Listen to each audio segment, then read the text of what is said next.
அவருக்கு இயேசு என பெயரிடுவேன். இது இயேசு கிறிஸ்துவுக்குள் பிரியமான என் சகோதர சகோதரிகளே, இந்த நிமிட நற்செய்திக்கு இயேசுவின் நாமத்தில் நான் உங்களை அன்போடு அழைக்கிறேன். அவருக்கு இயேசு என பெயரிடுவீர்.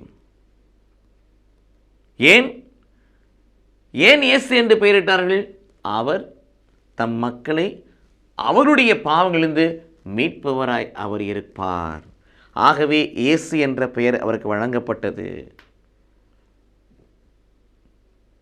கடவுள் நம்மோடு என்று சொல்லக்கூடிய இம்மானுவேல் என்ற நாமம் அவர் தெரிந்து கொண்டபடினாலே இயேசு என்ற பெயர் அவருக்கு வழங்கப்பட்டது.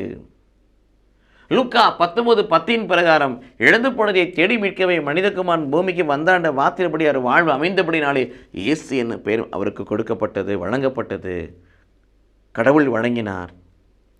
தந்தை வாக்களித்த பரிசுத்த ஆவியை பெற்றுக் கொடுப்பதிலே அவர் முனைப்பாய் இருந்தபடியினால் இயேசு என்ற பெயர் அவருக்கு வழங்கப்பட்டது.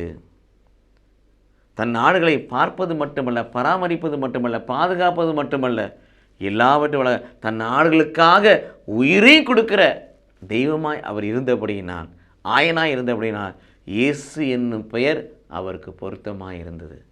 இது இயேசு கிறிஸ்துவுக்குள் பிரியமானவர்களே. ஆக பெயருக்கேற்ற வாழ்வு இயேசுனிடத்தில் காணப்பட்டது. அதே போல பெயருக்கேற்ற வாழ்வை பிரதிபலிக்கிற பிள்ளைகளாய் நாமும் மாறுவோம். கடவுள் நம்மை ஆசீர்வதிப்பாராக. ஆமென்.